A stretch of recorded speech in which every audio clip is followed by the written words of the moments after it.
Olá, quinto ano, tudo bem? Então vamos lá, esta semana nós vamos aprofundar aí sobre o conceito dos números decimais. Então nesta aula eu vou apresentar para vocês as ideias, né, sobre os números decimais, como a gente representa esses números e como a gente faz a leitura desses números e o que eles significam, tá bom?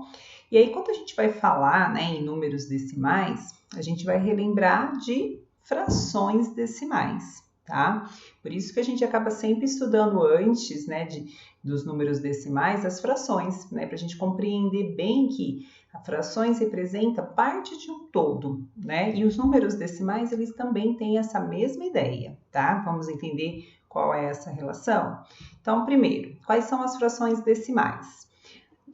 Frações decimais são aquelas frações que os denominadores pode ser o 10, pode ser o 100 ou pode ser o 1000, tá? Lembra que quando nós estávamos estudando frações, elas tinham uma leitura diferente das outras, né? Então, quando tinha lá o denominador 12, por exemplo, a gente falava 12 avos, a gente usava o avos na frente do nome, né? Do número.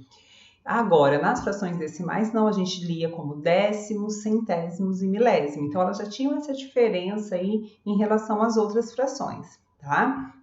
E o que elas representam? Quando eu falo um décimo, a gente pensa num inteiro dividido em 10 partes e a gente pega uma dessas 10 partes. Quando a gente fala em um centésimo, é a mesma ideia. A gente divide o inteiro, mas agora em 100 partes e a gente pega uma dessas 100 partes. E quando eu falo um milésimo, eu vou dividir esse inteiro em 1000 partes e vou pegar apenas uma também, tá? Então, é a ideia de fração que nós já vimos bastante na unidade anterior. E aí, agora a gente vai relacionar essa ideia com os números decimais, tá bom? Então, olha só, um décimo. A gente pode representá-lo assim, em forma de fração, ou também assim, em forma de número, tá? Que a gente chama de número decimal, tá? Então, como que ele representa? 0,1. Então, o que a gente tem aí? A gente tem um número que faz parte da parte inteira do número, que representa uma quantidade inteira, e a gente vai ter um outro algarismo que vai fazer parte da parte decimal. E aí, quando a gente fala parte decimal, significa que esse inteiro ele foi dividido em partes, tá? E é isso que a gente vai compreender nesse momento. Por exemplo, um décimo, ele é representado assim, ó, ele não tem nada na parte inteira, tá vendo? Eu tenho zero. Por quê? Antes da vírgula é o que teríamos de ter de inteiro. No caso aí, nada de inteiro. E depois da vírgula é o que é a parte decimal. A vírgula separa essas duas partes, tá? A parte inteira da parte decimal. E aí, no caso, eu vou ter 1, tá? E o que significa isso? Que esse meu inteiro foi dividido em 10 partes e eu peguei uma, tá? Isso também serve para outros tipos de frações decimais. Então, por exemplo, 5 décimos representa do mesmo jeito, ó. Eu coloco 0,5, por quê? 5 décimos, o que a gente entende? Que o inteiro foi dividido em 10 partes e eu peguei 5. Eu cheguei a pegar um inteiro? Não, né? Não peguei um inteiro, peguei apenas 5 pedacinhos dessas 10 partes. Então, eu não tenho nada na parte inteira, porque eu não peguei nenhum inteiro, e vou ter 5 décimos na parte decimal. Tudo bem? E aí nós temos também os números com denominadores 100, que é o centésimo que a gente vai falar. Então, do mesmo jeito, olha como eu represento. Reparem, eu coloco 0,01, que é a mesma coisa que um centésimo. Aí, dividindo parte inteira, parte decimal. Parte inteira, não tenho nada, porque eu dividi meu inteiro em 100 e peguei só um pedacinho, não peguei um inteiro, então não vou ter nada. E na parte decimal, vai ser representada por 0,1, tá? Olha outro exemplo, 26 centésimo, a mesma ideia, eu dividi o inteiro em 100 partes e vou pegar 26 pedacinhos. Eu estou pegando uma parte inteira? Não, então não vou ter nada na parte inteira, vai ficar 0. E na parte decimal vai ficar 26, tá? Bem, eu acho que vocês já perceberam aí uma certa lógica quando é 10 no denominador e quando é 100. Vocês conseguiram já perceber essa lógica? Vamos analisar, quer ver? Olha. Quando eu falo um décimo, a gente representa assim. Quando eu falo um centésimo, eu represento assim. O que eles têm de diferente aí na representação? Analisa bem aí a parte, o número decimal. O que mudou neles? Conseguiram observar? quantidade de casas depois da vírgula? Será que é isso? Olha bem, quando eu tenho décimo, eu tenho apenas uma casinha depois da vírgula. E repara, quanto zero eu tenho no 10? Um zero, certo? Quando eu tenho centésimo, eu tenho duas casinhas depois da vírgula. E repara no 100, quantos zeros eu tenho? 2, tá? Então, é uma forma da gente memorizar, tá? Quando um número decimal, ele só tem uma casinha, um algarismo depois da vírgula, significa que ele está na parte decimal, tá? Então, ou seja, o inteiro foi dividido em 10 partes e você pegou aquela quantidade que está ali. Vai ter só um algarismo.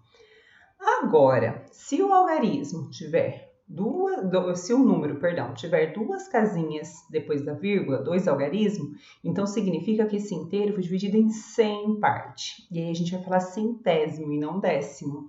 E aí vai ter a quantidade ali que eu peguei. Então, por exemplo, ó, aí eu tenho parte inteira e parte decimal.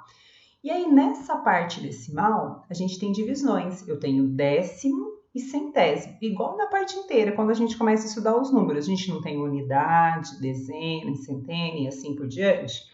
Na parte decimal também tem as ordens. Aí, no caso, a primeira ordem logo depois da vírgula, tá? Vai ser décimo. Por quê? Porque é uma casinha só.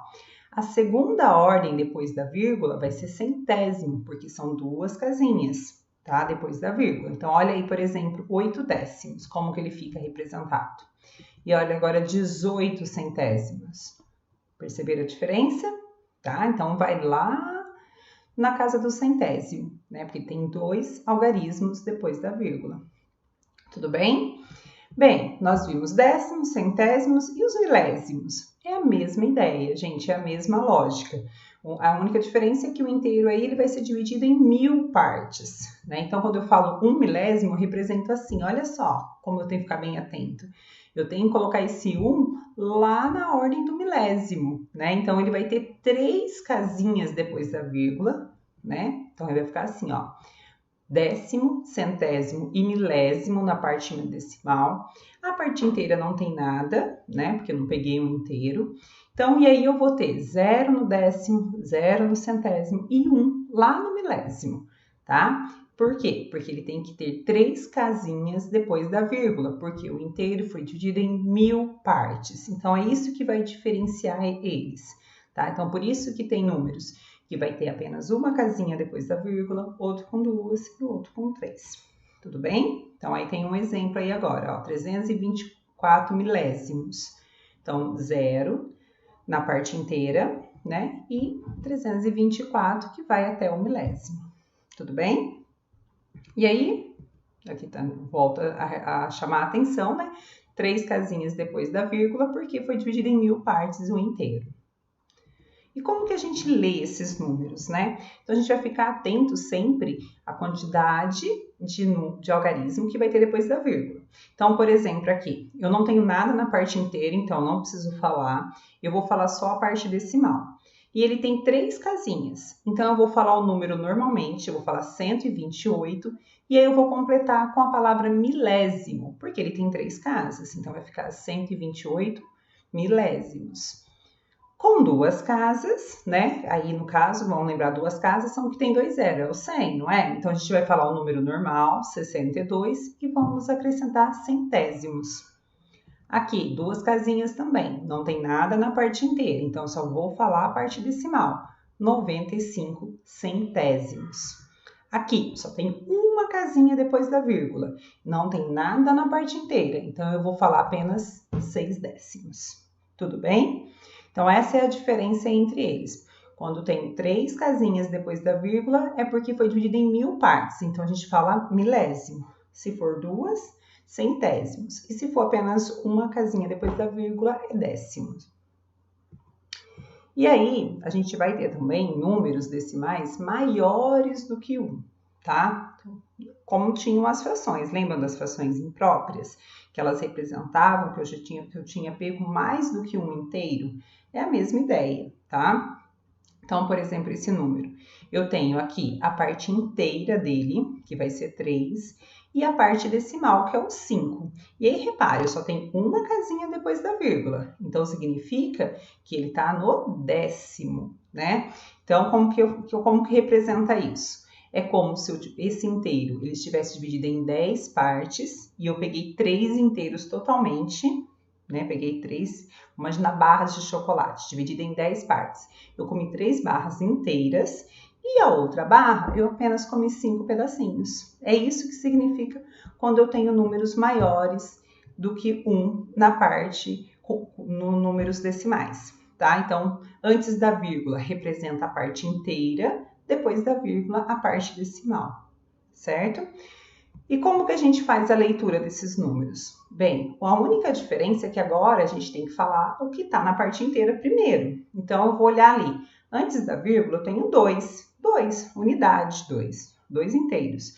Então, a gente tem que demonstrar, temos que falar a palavra inteiros para poder diferenciar da parte decimal. Então, a gente fala assim, ó, 2 inteiros e 12 centésimos. Por que 12 centésimos? Porque tem 2 casinhas depois da vírgula. Então, eu falo 12 centésimos. Agora aqui, ó, 5 inteiros e 6 décimos. Ao próximo, 1 inteiro e 95 centésimos. 12 inteiros e 3 milésimos. E aí tem que tomar cuidado, porque ele tem 3 casinhas, é só 3, né, o algarismo. Mas como ele tá lá na terceira ordem da parte decimal, então ele é milésimos. Então temos que falar milésimos. Certo, gente?